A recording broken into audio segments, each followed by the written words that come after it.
Terima kasih Bapa di dalam surga. Ini menjadi keyakinan iman percaya kami bahwa Engkau tidak akan pernah terlambat bekerja dalam hidup kami. Dan kami percaya, bahkan kami mengucap syukur kalau sampai saat ini kami masih boleh ada dengan segala apa yang telah Engkau berikan. Biar kami boleh tetap percaya, berharap dan mengandalkan Engkau dalam segala perkara. Karena itu menjadi kekuatan, menjadi satu sumber kemenangan kami semua. Terima kasih, kiranya Tuhan mengurapi kami semua tanpa terkecuali hamba-Mu. Mari Roh Kudus bekerja untuk membukakan setiap rahasia firman-Mu, sehingga benih firman yang akan tertanam pada sore hari ini tidak terbuang sia-sia, tapi biar firman itu bertumbuh senantiasa, bahkan berbuah-buah bagi hormat dan kemuliaan-Mu. Terima kasih Bapa, kami serahkan semuanya. Engkau hadir dan Engkau melawat kami semua, baik yang di tempat ini maupun di rumah kami masing-masing. Terima kasih, di dalam nama Tuhan Yesus kami sudah berdoa, amin. Puji Tuhan. Kita akan langsung masuk aja firman Tuhan sore hari ini. Kalau boleh jujur gitu ya, firman Tuhan sore hari ini saya terinspirasi dengan kejadian beberapa hari yang lalu waktu saya dengan Jewani pergi ke sebuah kota untuk menengok seorang teman lama, ya, karena kita udah lama nggak pernah ketemu. Ya, kebetulan beliau mengalami sesuatu yang secara daging itu menyakitkan. Tetapi ketika kita berjumpa gitu ya, kita ketemu, dia ngomong gini, satu perkataan yang saya ingat. Kedatangan kalian itu adalah berkat yang Tuhan berikan buat aku. Dia ngomong gitu. Berkat yang Tuhan kasih buat saya. Berkali-kali dia ngomong kayak gitu. Ya. Saya mendengar iya ya. Ternyata memang kalau kita ngomong berkat Tuhan secara manusia gitu ya, kita asumsi pikiran kita kalau berkat itu pasti kaitannya dengan uang, kekayaan, apa yang kita punya dan segalanya, ya, harta benda. Tapi ketika kita renungkan lebih jauh lagi, berkat Tuhan gak melulu dengan kekayaan atau uang. Berkat Tuhan ketika saya renungkan gitu ya, berkat Tuhan termasuk adalah ketika kita masih bisa tersenyum, kita masih bisa bertahan di tengah kondisi yang kayaknya gitu ya, di tengah kondisi yang terpuruk, di tengah kondisi yang susah, di tengah kondisi yang tertekan, kita masih mampu bersyukur.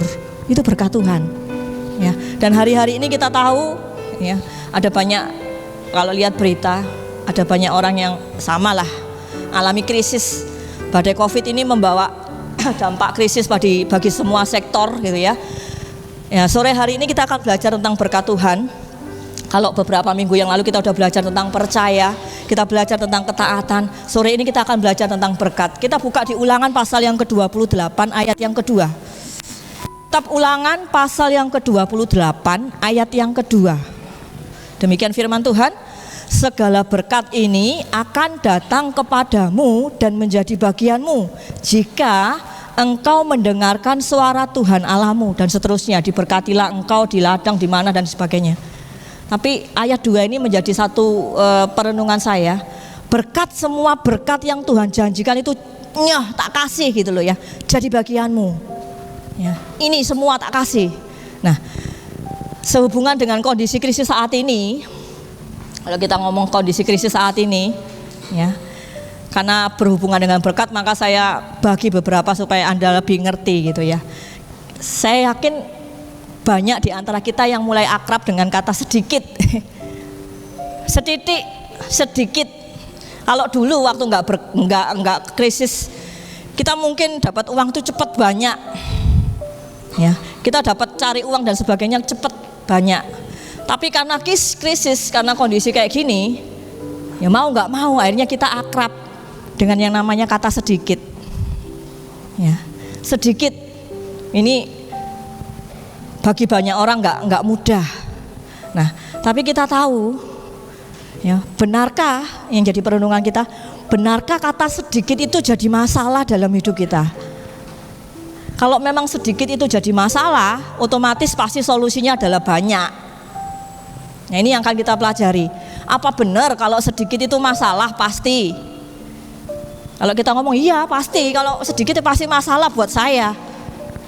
Berarti kalau sedikit masalah, solusinya adalah banyak. Apa benar banyak itu adalah solusi dalam hidupmu? Nah, ini kita akan pelajari perlahan-lahan. Nah, karena itu saya mau ingatkan gitu ya. Ada banyak hal tentang sedikit ini. Sedikit ini jadi sesuatu yang menakutkan bagi kita orang percaya. Ketika kita buka dompet, uangnya cuma tinggal 2 lembar mungkin. Ketika kita cek rekening, angkanya cuma digitnya sudah tinggal 3 digit mungkin. Gitu ya. Jadi angka kata sedikit ini bisa jadi kalau saya bayangin jadi Goliat. Jadi Goliat yang selalu menantang. Ayo maju, ada yang berani enggak gitu kan kalau Goliat menghadapi pasukan Israel. Dan mereka semua keder. Dan seringkali ini juga terjadi dalam hidup orang percaya.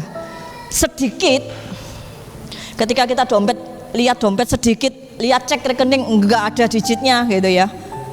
Apa yang ada di belakang dapur sedikit, semua yang kita punya sedikit, kita melihat itu jadi Goliat, jadi sesuatu yang menakutkan, jadi sesuatu yang menghantui kita sehingga kita jadi goyah. Nah, kita akan belajar, saya ada contoh dari dua kitab Perjanjian Lama dan Perjanjian Baru. Saya kasih memang sengaja 2. Maksudnya adalah supaya kita sadar bahwa kasih Tuhan, kuasa Tuhan enggak terbatas dengan ini musim, enggak terbatas dengan zaman. Perjanjian Lama maupun Perjanjian Baru, kasih setianya, kuasanya itu masih tetap ya. Tuhan Yesus enggak pernah berubah. Dan dari 2 cerita ini nanti kita akan lihat dari yang sedikit ya, dari sesuatu yang kecil ternyata ada sesuatu berkat yang enggak pernah mereka sangka.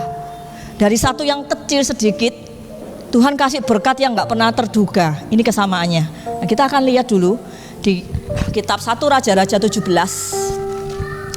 1 Raja-Raja pasal yang ke-17, nanti dibaca sendiri di rumah. Yang judul perikop Elia dan janda Sarfat, tapi saya nggak baca semua. Saya bacanya langsung di ayat yang ke-12 aja. 1 Raja 17 ayat yang ke-12. Perempuan itu menjawab, demi Tuhan Allahmu yang hidup, sesungguhnya tidak ada roti padaku sedikit pun, kecuali segenggam tepung di dalam tempayan dan sedikit minyak di dalam buli-buli. Dan sekarang aku sedang mengumpulkan 2-3 potong kayu api. Kemudian aku mau pulang dan mengolahnya bagiku dan bagi anakku. Dan setelah kami memakannya, maka kami akan mati. Nanti dibaca sendiri. Saya yakin kita semua udah tahulah cerita ini, janda Sarfat. Bagaimana Elia dipelihara Tuhan. Ya. Ketika pertama kali di tepi Sungai Kerit, setelah itu kan kamu pergi sana ke Sarfat. Ya. Kalau saya jadi Elia, saya bayang-bayangin gitu ya. Ketika Tuhan utus, ayo Elia sudah waktunya, ini sungai sudah kering, sekarang kamu pindah sana. Pasti kita bayangin, aduh semoga lebih enak daripada yang di Sungai Kerit. Semoga kondisinya lebih nyaman titik lah. Tapi ternyata kenyataannya yang terjadi di janda Sarfat ini miskin. Janda Sarfat ini miskin sekali. Dan dia katakan ketika dia jumpa sama Elia, aku cuma punya tepung sedikit, minyak sedikit, ini tak olah jadi roti buat makan anakku sama aku, cuma paling jadi 2 potong ya berarti ya. Besok sudah nggak ada makanan, aku mati. Kita bayangin aja apa yang terjadi dalam pikiran janda ini. Apa yang dia punya cuma sedikit untuk dia bisa makan hari itu, dan besok dia nggak tahu aku bisa makan nggak, paling ya mati. Seringkali kita juga kayak gini ya. Ketika kita lihat kondisi, ketika kita lihat apa yang kita punya, kita merasa aduh sedikit Tuhan, apa iso iki? Apa bisa lewat sepanjang minggu ini? Beras habis, uang habis, apalagi semualah. Nggak iso lagi, nggak cukup Tuhan. Belum bayar utang, bayar ini, bayar PLN dan sebagainya. Dan kita ngomong sama kayak janda ini, mati aku, besok aku mati udah. Nah, kita mau belajar karena Alkitab mencatat dari sedikit tepung dan sedikit minyak itu ya, apa yang terjadi? Coba lihat di ayat yang ke-13. Tetapi Elia berkata kepadanya, janganlah takut, pulanglah, buatlah seperti yang kau katakan, tetapi buatlah lebih dahulu bagiku sepotong roti bundar kecil daripadanya dan bawalah kepadaku. Kemudian barulah kau buat bagimu dan bagi anakmu. Sebab beginilah firman Tuhan Allah Israel, tepung dalam tempayan itu tidak akan habis dan minyak dalam buli-buli itu pun tidak akan berkurang sampai pada waktu Tuhan memberi hujan. Ya. Punyanya memang sedikit. Ayo kalau tak bayang-bayangin tepung mungkin 1 kilo nggak sampai kali ya, setengah kilo kali. punyanya memang cuma sedikit. Tapi Elia ngomong, kasih aku roti, buat dulu buat aku, setelah itu buat anakmu. Nggak usah takut. Ya karena Tuhan ngomong, tepungmu sama minyakmu nggak bakalan habis sampai nanti masa krisis itu lewat. Ya, sore hari ini kita mau lihat gitu ya, janda ini melakukan seperti apa yang Elia buat. Nanti dibaca sendiri di rumah. Dan kita tahu di akhir cerita endingnya mereka dipelihara. Mereka nggak nambah tepungnya langsung bertonton, nggak. Tetap sedikit, tapi nggak habis dimakan. Ya, nggak habis dimakan. Ini yang mau kita lihat. Nah dari cerita ini saya ambil kesimpulan, berarti kalau sedikit seharusnya tidak masalah. Sedikit yang kita punya seharusnya bukan jadi masalah yang besar untuk kita orang percaya. Ya. Bahkan sedikit pun yang kita punya seharusnya nggak jadi Goliat yang selalu membuat kita takut. Ya. Satu contoh lagi, Yohanes pasal yang ke-6. Kitab Yohanes pasal yang ke-6. Yesus memberi makan 5.000 orang. Saya langsung baca ayat di ayat yang ke-9. Yohanes 6 ayat yang ke-9. Di sini ada seorang anak yang mempunyai 5 roti, jelai dan 2 ikan. Tetapi apakah artinya itu untuk orang sebanyak ini? Gitu ya. Ayat 10 Yesus katakan suruh duduk, nanti dikasih makan. Ayat 11, lalu Yesus mengambil roti itu, mengucap syukur dan membagi-bagikannya kepada mereka yang duduk di situ. Demikian juga dibuatnya dengan ikan-ikan itu sebanyak yang mereka kehendaki. Nanti baca sendiri. Intinya kayak gitu. Sisanya 12 bakul. Akhir cerita kita tahu mujizat terjadi lagi.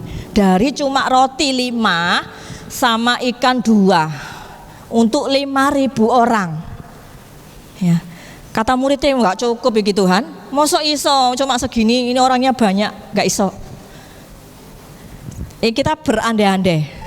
Dari 5.000 orang, apakah kira-kira cuma anak kecil ini yang bawa bekal? Saya pikir-pikir kayaknya enggak ya. Pasti ada, paling enggak ada beberapa orang lainnya yang juga bawa bekal. Tapi justru anak kecil ini yang maju. Nih loh, aku punya cuma 5 sama ini. Dan di tangan Tuhan, ketika dia terima itu roti dan ikan, dia mengucap syukur, dia bagikan 12 bakul sisanya. Ya. Dari 2 contoh ini saya ambil kesimpulan lagi bahwa sedikit seharusnya enggak jadi masalah untuk orang percaya. Dan jangan sampai karena sedikit itu jadi momok buat kita sehingga kita takut terus tekan, kita hilang iman. Tapi justru dari yang sedikit pun, ya dari yang sedikit tadi loh, sedikit tepung, sedikit roti, Tuhan bisa buat satu keajaiban. Kesamaan 2 cerita ini apa? Ada berkat yang enggak mereka sangka, berkat yang enggak terduga untuk mereka. Murid-murid enggak akan nyangka, cuma sak mene masa bisa kasih makan 5.000 orang. Janda itu juga enggak akan pikir, mana bisa menyelesaikan masa kelaparan itu, kekeringan. Tapi ternyata itu yang terjadi. Ya, dari cuma yang sedikit ada satu berkat yang enggak terduga. Dan saya yakin juga, saya percaya ketika saya dapat ini, ya kalau saat ini adalah masa krisis, mungkin yang kita punya cuma sedikit. Tapi saya percaya dari yang sedikit pun Tuhan sanggup kasih satu berkat yang gak akan pernah kita sangka. 1 Korintus 2 ayat 9, apa yang gak pernah dilihat mata, itu kan, yang gak pernah timbul, yang gak pernah didengar, gak pernah timbul, itu dikasih sama Tuhan. Kita ini adalah di hadapan Tuhan apa sih menurut Anda? Kita itu siapa? Siapanya Tuhan? Budak? Congos? Kita anaknya. Apakah tega seorang bapak sama anaknya? Enggak. Saya yakin enggak. Ya. Kita anak-anak Tuhan. Jadi kita enggak usah takut. Sama kata Elia tadi, enggak usah takut kamu. Sedikit pun itu enggak akan habis untuk memelihara hidupmu. Nah, kalau kita udah tahu bahwa sedikit itu enggak masalah, sekarang kita ambil satu perenungan lagi. Pernahkah kita berpikir kita harus kejar banyak? Aku enggak mau sedikit, sing wakeh pokoknya. Karena sedikit itu bagiku masalah, jadi aku harus kejar banyak. Ya. Saya mau kasih satu pemikiran. Nggak salah. Tapi ketika kita mengejar gitu ya, ketika dalam pikiran kita pokoknya nggak iso nek sedikit, harus banyak. Aku harus kejar banyak. Aku harus mati-matian untuk dapat banyak. Ada beberapa bahayanya. Yang saya katakan di situ, kalau kita kejar dalam otak kita tertanam pokoknya banyak, pokoknya akeh. Kita akan jadi orang-orang yang cinta uang. Padahal kita tahu 1 Timotius 10 ayat 6 akar segala kejahatan adalah cinta duit, cinta uang. Ya, ini bahaya. Karena dalam otak kita kurang, terus. Secara nggak sadar kita terus kejar uang supaya banyak. Dan secara nggak sadar juga itu akan membuat kita jadi orang yang kikir. Orang yang kikir apa ya? Di atasnya medit lah. Ya. Mau keluar eman, kalau nek keluar ini kalong tinggal sedikit, aku kan butuh banyak, sebanyak mungkin aku harus timbun, harus kumpulkan. Dan secara nggak sadar juga karena mengejar banyak orang yang meninggalkan panggilannya, ya mengorbankan panggilannya. Kemarin waktu ngomong-ngomong ya, kita waktu jumpa ngomong-ngomong itu saya pikir-pikir, saya renungkan lagi ya. Ada banyak orang yang mungkin akhirnya mengorbankan panggilan Tuhan maksudnya. Karena mengejar sesuatu yang menurut kacamata mereka harus banyak. Ini bahaya. Dan saya mau ngajarkan untuk kita semua jemaat Nafiri gitu ya. Jangan terpancang sama sedikit atau banyaknya, tapi yang harus ada di otak kita itu semua adalah berkat Tuhan. Karena manusia sering fokusnya pada sedikit, pada banyak. Nek banyak seneng, nek sedikit nggak mau. Padahal seharusnya yang kita fokus di otak kita semua itu adalah berkatnya Tuhan, ya, berkatnya Tuhan. Kenapa kok kita nggak mau sedikit? Karena jujur, rasa aman kita berkurang kalau kita lihat sedikit, bener atau enggak? Kalau dompet sedikit, aduh, deg-degan, ini deg-degan, pasti deg-degan. Kita nggak merasa aman. Tapi kok dompetnya kandel seminggu cukup aman. Ya, hati-hati, jangan letakkan rasa amanmu dari banyak sedikitnya apa yang ada di dompetmu.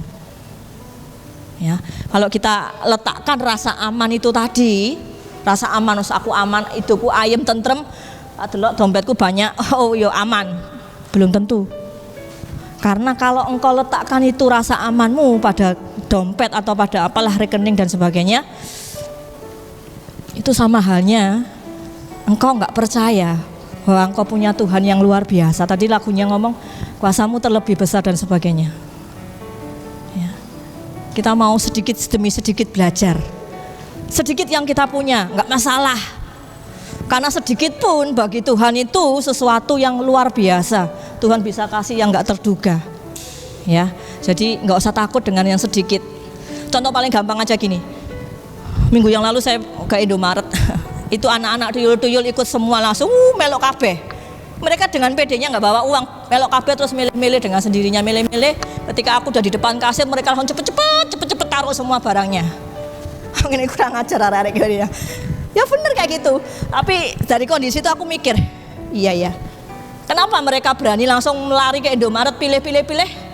Karena ada saya, ada maminya. Dompet mereka nggak ada uangnya. Tapi mereka pilih langsung cepet taruh kasir. Saya yang bayar. Ya, betapa polosnya seorang anak kecil kalau kita bisa jadi seperti ini. Ketika kita menjalani hidup kita, dompet kita nggak ada. Tapi aku tahu aku punya bapak yang kaya. Aku tahu punya bapak yang selalu siap. Ya. Ini contoh yang paling gampang. Tapi seringkali karena kita letakkan rasa aman kita pada sedikit atau banyaknya uang di dompet, sehingga kita sedikit mengabaikan kalau bapakku yang di belakang, bapakku yang di ini loh, di sampingku ini luar biasa. Ya, saya mau katakan sekali lagi, jangan sampai hidupmu ditentukan oleh banyak atau sedikitnya uang di dompetmu atau di manalah. Amsal 10 ayat 22 katakan berkat Tuhanlah yang menjadikan kaya. Usahamu nggak ada sia-sia, percuma, nggak ada gunanya. Ya, jadi nggak ada satupun yang bisa kita banggakan. Bahkan buka Ibrani 13 do, ayat yang kelima. Ibrani 13 ayat yang kelima do. Janganlah kamu menjadi hamba uang dan cukupkanlah dirimu dengan apa yang ada. Cukupkan dirimu dengan apa yang ada padamu. Karena Allah telah berfirman, aku sekali-kali tidak akan membiarkan engkau dan aku sekali-kali tidak akan meninggalkan engkau. Ini janjinya Tuhan luar biasa loh. Bapak yang sangat baik. Udah kamu gak usah macam-macam aneh-aneh. Yang ada padamu cukupkan aja, itu sedikit cukup. Karena aku janji aku gak pernah ninggalin kamu kok. Aku gak pernah biarin kamu. Sedikit gak masalah bagiku. Itu kata Bapak. Ya, nangkep ya. Jadi bagi kita sedikit pun gak masalah, karena kita punya Bapa yang luar biasa. Kalaupun Tuhan izinkan saat ini engkau mengalami seperti janda Sarfat, cuma sedikit tepung, ya, Tuhan ingin lihat hatimu. Itu tujuannya.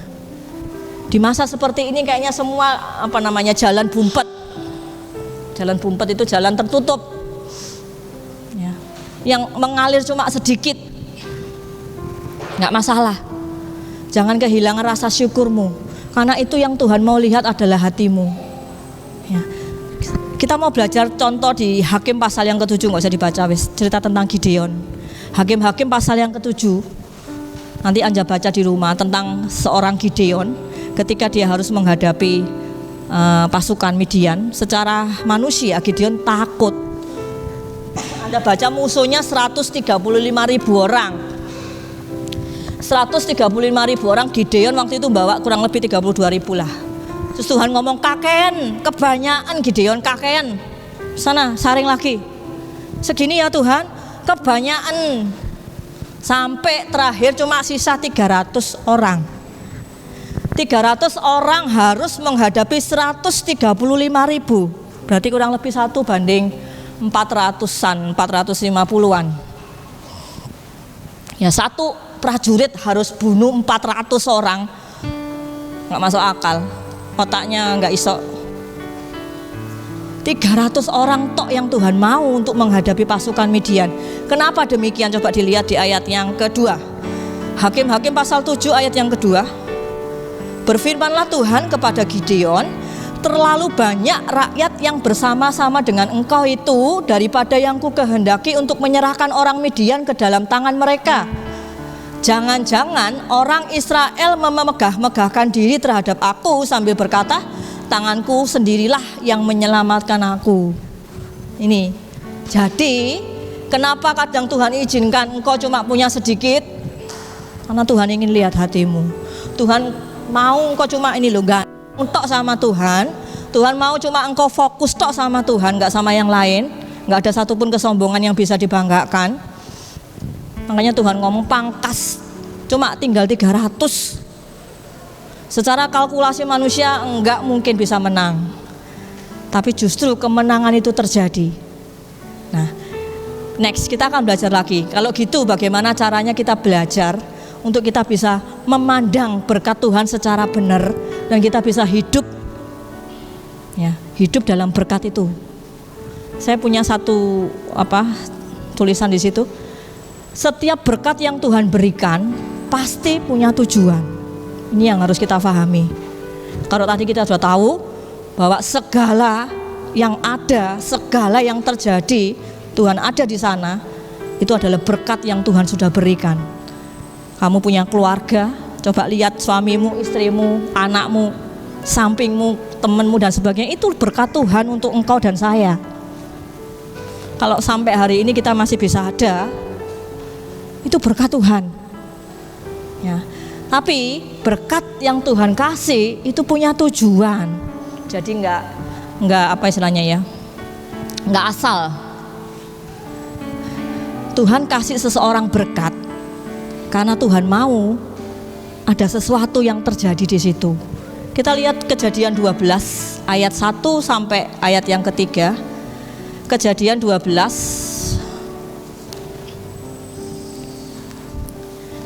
ayat yang kedua aja langsung. Kejadian 12 ayat yang kedua dan 3. Aku akan membuat engkau menjadi bangsa yang besar dan memberkati engkau serta membuat namamu masyhur dan engkau akan menjadi berkat. Aku akan memberkati orang-orang yang memberkati engkau dan mengutuk orang-orang yang mengutuk engkau, dan olehmu semua kaum di muka bumi akan mendapat berkat. Ini janji Tuhan sama Abraham. Ketika Abraham dipanggil, Tuhan ngomong, aku akan buat kamu jadi bangsa yang besar, jadi yang termasyhur. Tapi ada kata-kata di sini loh, membuat engkau jadi berkat, dan olehmu semua kaum di muka bumi akan dapat berkat. Jadi ketika Tuhan janji untuk memberkati Abraham, tujuannya adalah supaya Abrahamlah, dari Abrahamlah berkat itu mengalir. Alasan Tuhan memberkati Abraham supaya Abraham juga bisa jadi berkat. Tangkap ya. Satu poin lagi kita tahu, berarti kalau Tuhan berkati kamu, tujuannya bukan untuk memperkaya dirimu. Aku tak beli ini, beli baju, beli ini, aku semua aku. Tapi ketika Tuhan kasih berkat, tujuannya adalah supaya engkau jadi berkat. Ya. Kalau sekarang udah lama nggak pernah nyanyi, kiranya apa? Engkau memberkati aku berlimpah-limpah, itu lagunya Yabes dulu. Itu toh, itu kan lagunya seneng pasti. Berlimpah-limpah. Tujuannya apa? Minta berkat berlimpah-limpah. Ya supaya jadi Abraham ini loh. Dari kamulah semua kaum itu jadi berkat. Nah, kesalahan kita seringkali setiap kali kita dapat berkat, otak kita, kalkulasi kita jalan. Ini buat aku, ini buat aku, ini buat nanti aku, ini buat nanti aku, dan sebagainya. Terus aku 10 tahun, aku 20 tahun, dan terus. Ya, sekarang kita tahu kalau Tuhan kasih engkau berkat, berarti intinya Tuhan juga mau engkau jadi berkat. Dan kalau seandainya Tuhan belum kasih engkau, ya, seperti tadi katakan, Tuhan ingin lihat hatimu. Tuhan ingin lihat dulu, dari yang sedikit kamu masih bisa mengucap syukur enggak? Dari yang sedikit kamu masih bisa percaya enggak sama aku, gandol sama aku enggak? Kalau yang sedikit aja kamu apa sedikit, asalnya kalau enggak bisa menghargai yang sedikit, maka jangan ngimpi kita minta yang banyak. Nah, kalau orang-orang yang kerja, orang-orang yang bekerja pegawai pegawai baru, gajinya sedikit. Semakin lama semakin banyak. Lihat bosnya ini orang baik, oh bagus kerjanya, tanggung jawab dan sebagainya, naik, gaji akan terus naik dan sebagainya. Kalau udah sedikit, percuma, gak soro. Ya, itu seringkali jadi kesalahan kita. Kalau kita dikasih sedikit sama Tuhan, mulut ini seringkali marah, ngomel, ya, dan sebagainya. Panjang ceritanya nanti. Ya. Tapi kali ini kita mau belajar hargai semua berkat yang Tuhan kasih.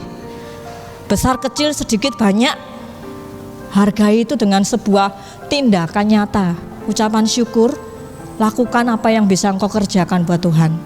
Kalau Tuhan lihat engkau bisa dipercaya, saya yakin Tuhan gak akan diem. Tuhan ngomong sama Elia, ayo pindah sekarang ke sana. Janda Sarfat pindah lagi ke sana. Ya. Seperti sama kayak gitu. Mungkin saat ini kita lewati krisis ini berapa bulan, Maret, April, Mei, Juni. Ya. Kita berharap Juli kita udah melihat satu titik terang. Ya, sungai sudah mengalir. Ya. Dan saya percaya Tuhan kita punya cara, punya waktu untuk membentuk setiap kita masing-masing, memurnikan hatinya katanya. Nah, kita akan lihat lagi kalau kita sadar gitu ya, karena kita tahu bahwa sedikit itu nggak masalah, cukup buat kita, pasti bisa lewat. Ya. Bagaimana caranya untuk kita bisa membuat sedikit pun yang Tuhan kasih itu cukup?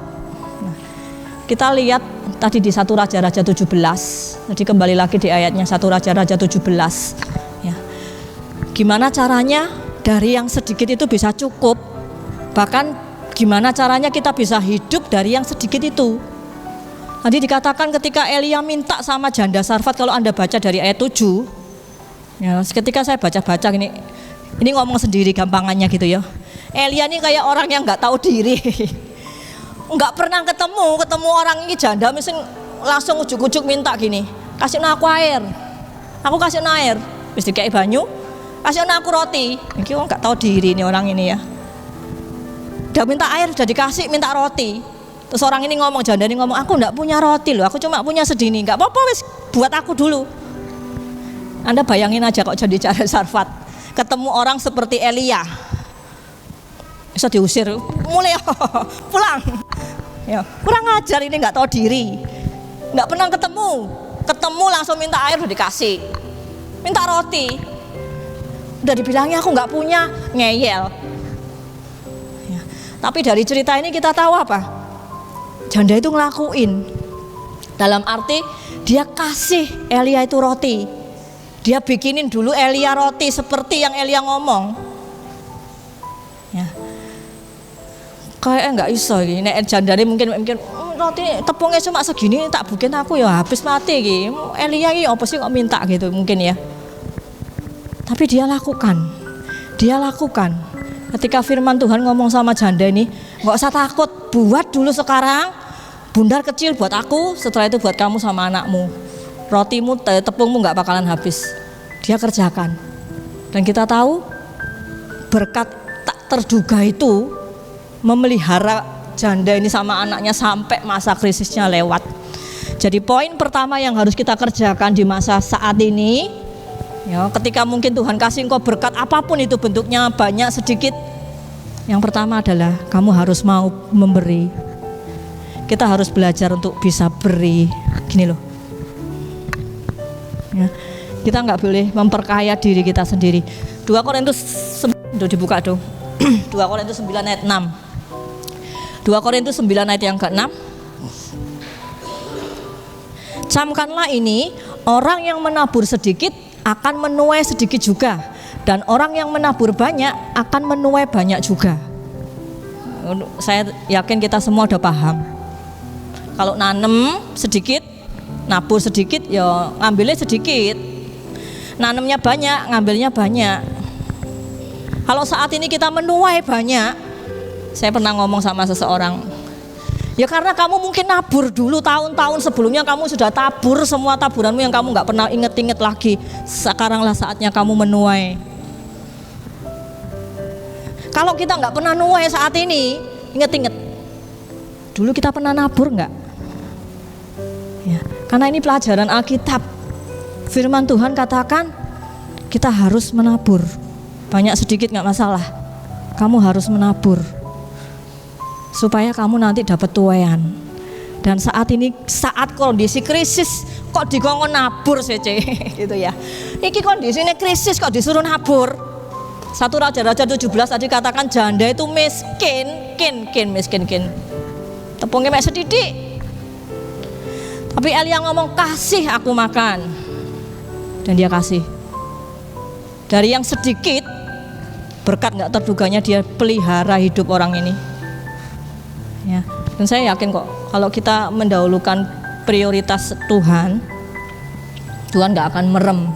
Tuhan kita gak akan tutup mata.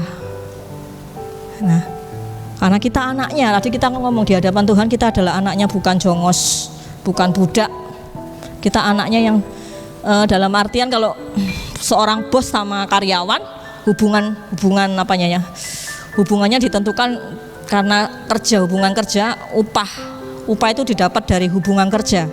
Kalau seorang anak, Koses sama Jessica tak rasa hubungannya bukan hubungan kerja. Jessica minta apa pasti dikasih. Masuk konis kerja mbak aku apa dino iki? Enggak, aku yakin enggak. Seorang ayah dan anak hubungannya adalah hubungan batin. Enggak akan lihat kamu kerja apa hari ini. Harusnya kayak gitu. Kalau hitung-hitungan apa? Kamu nyapu 2000? Enggak, aku yakin enggak. Ya. Hubungan kita sama Bapak juga kayak gitu, seorang anak. Jadi Tuhan enggak akan hitung-hitungan. Ya. Kita enggak usah takut, kita enggak usah khawatir. Kalau tadi firman Tuhan tahu, dalam kondisi yang krisis pun Tuhan mau ajar kita untuk nabur, sedikit atau banyak, enggak masalah. Ya. Karena kaya di mata manusia itu beda dengan kaya di mata Tuhan. Kaya di mata manusia mungkin banyak sedikitnya rekening atau banyak sedikitnya dompet atau dan sebagainya. Tapi kaya di mata Tuhanmu adalah banyak sedikitnya apa yang kau tabur, yang kau buat dia. Itu kaya. Ya, pengertian kaya di mata Tuhan kalau Anda baca nanti. Masih ingat orang kaya yang anak muda yang kaya itu? Tuhan, gimana caranya aku hidup kekal? Ini firman Tuhan, jangan membunuh sudah, jangan mencuri sudah, dan sudah semua aku lakuin. Tuhan ngomong, ya wis, tinggal satu, pulang jual semua hartamu. Oh enak meneki, susah payah aku cari, ngawur gak iso. Kenapa? Karena orang ini hatinya terikat di sana. Ya. Jadi sebenarnya ketika tuh di masa krisis Tuhan suruh nabur, Tuhan itu mau hatimu terikat di situ, terikatnya di sana loh. Sehingga Matius 6:31 kamu nggak usah khawatir apa yang kamu makan, yang kamu minum dan sebagainya. Bapamu lebih dari tahu apa yang kamu butuhkan. Ya, ini pelajaran kita. Kalau kita tahu, kunci untuk kita bisa menghargai berkat Tuhan sedikit atau banyak. Ya, salah satunya kita bisa menabur. Kita bisa tetap kasih, memberi, sama seperti tadi janda. Dikasih. Janda nggak ngomong kamu nggak tahu diri ya, enggak. Ya. Ketika Tuhan minta, saya percaya ketika Tuhan ngomong di dalam dirimu, bukan omongan orang loh ya, bukan karena omongan pendeta juga, tapi kalau Tuhan sendiri yang ngomong sama kamu, lakuin aja. Karena itu adalah bagian dari ujian imanmu. Kalau Tuhan suruh engkau menabur di masa yang krisis, berarti adalah ujian imanmu. Tuhan ingin lihat hatimu tergantung sama mana, hatimu terikat dengan yang apa, Tuhan atau itu. Ya, Mazmur 126 katakan orang yang menabur dengan mencucurkan air mata akan pulang dengan sorak-sorai. Mencucurkan air mata ini berarti apa kondisinya? Susah. Saya bayangin orang yang menabur Mazmur 126 ayat 5 tuh. Menabur dengan air mata, nabur. Mungkin ambil ngomong, aduh Tuhan ini cuma sedikit loh yang aku punya, ini apa cuma sedikit yang aku bisa. Tapi dia pulang dengan sorak-sorai, karena dia tahu hatinya nggak terikat di situ. Berarti kondisinya susah. Nah makanya sekarang kita tahu, oh iya ya, penting untuk kita mengintrospeksi sepanjang tahun ini, tahun kemarin atau tahun nanti, sudahkah kita belajar untuk menabur? Berat seberat apapun keadaanmu, seharusnya nggak boleh menghalangi untuk engkau bisa menabur. Karena kita tahu tadi kita katakan sekecil sedikit krisis apapun, Tuhan bisa kasih berkat yang nggak terduga. Ya, next yang kedua, bukan cuma memberi, gitu ya. Satu contoh lagi yang paling gampang. 2 Korintus 8 sebelum kita next. 2 Korintus 8 ayat ini contoh dari Paulus, ayat yang ke-1 sampai 5 tuh. 2 Korintus 8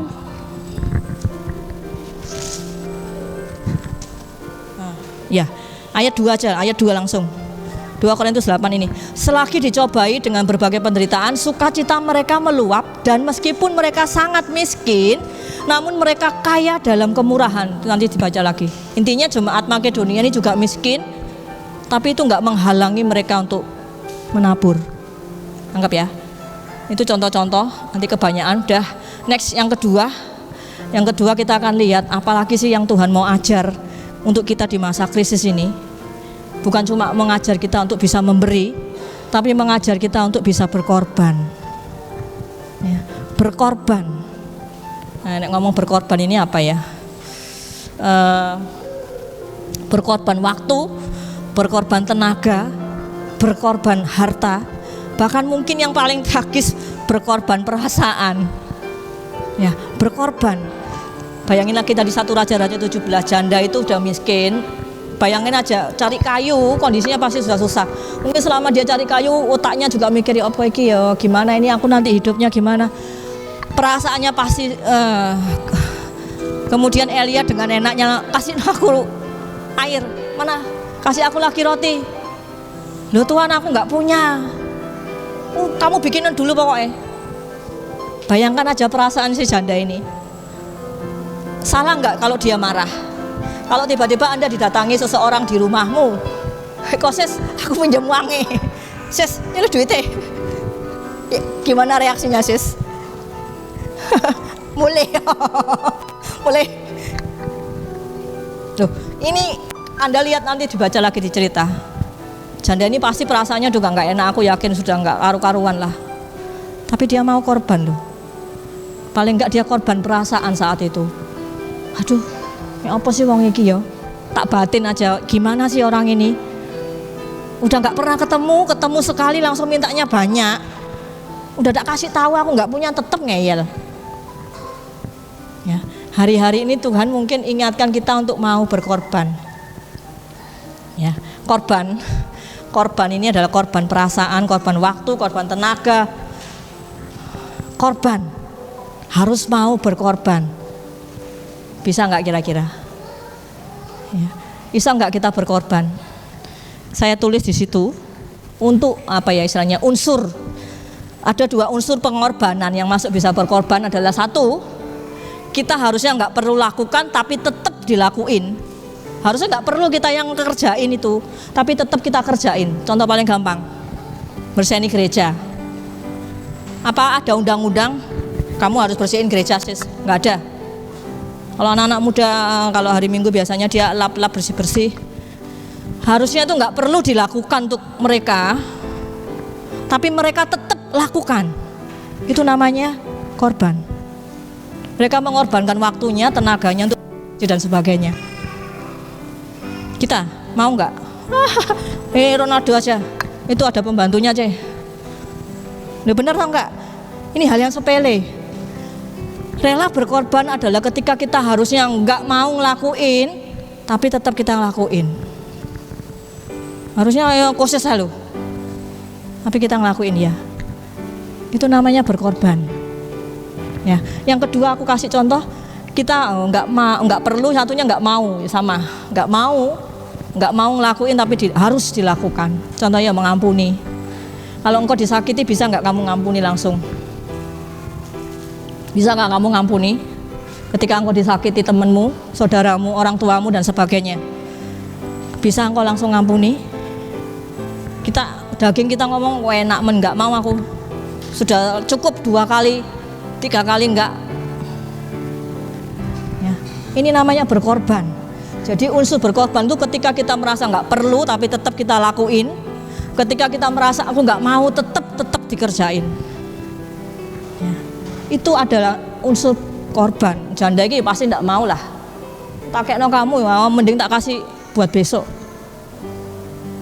Anak kecil yang mau bawa 5 roti, dia mau kasih. Sementara saya yakin ada juga orang-orang lainnya yang bawa bekal yang nggak mau ngasih.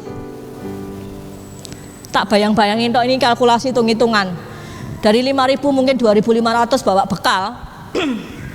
2.500 bawa bekal, kalau dibagi 2 cukup loh saja nih. Bener nggak? 2.500 bawa bekal, taruh edengnya satu-satu, 5.000 tercukupi. Tapi ternyata dari 5.000 nggak ada satupun, cuma anak kecil ini yang mau. No, ini loh, aku cuma bawa ini. Cuma anak kecil yang mau maju. Harusnya nggak perlu dia, itu bekalnya anak. Harusnya juga dia nggak mau, tapi dia mau, dia lakuin. Ya. Nah, pertanyaannya jadi berapa banyak dari kita yang mau? Berapa banyak dari kita yang ngerti? Kalau engkau diharuskan untuk berkorban sama Tuhan, mau nggak? Bisa nggak? Daging kita ini sakit, ya. Tapi saya mau tekankan lagi dari pelajaran firman Tuhan sore hari ini, ya, seperti janda Sarfat, seperti Tuhan memberi makan 5.000 orang. Sedikit nggak masalah, Tuhan bisa kasih engkau berkat yang nggak akan terduga, asalkan engkau mau. Engkau mau untuk engkau belajar menabur, engkau mau engkau belajar berkorban buat dia, ya, sehingga segala sesuatunya nggak akan ada yang salah. Kalau mau baca cerita Alkitab Abraham dan Lot, nanti dibaca sendiri. Abraham kurang apa? Lot sudah dibawa, diberkati. Firman Tuhan katakan semua diberkati. Karena diberkati nggak cukup. Terus Abraham ngomong sama Lot, pilih dulu wes. Aku mikir kalau saya ya, kok kurang ajar Lot ini. Kan dia sadar diri, kamu tak bawa diberkati. Ketika kamu pilih harusnya ya mbok separuh-separuh kek. Semua daerah yang bagus diambil Lot. Abraham ngalah yang kayaknya manusia enggak bagus. Abraham korban itu. Saya yakin dia berkorban perasaan.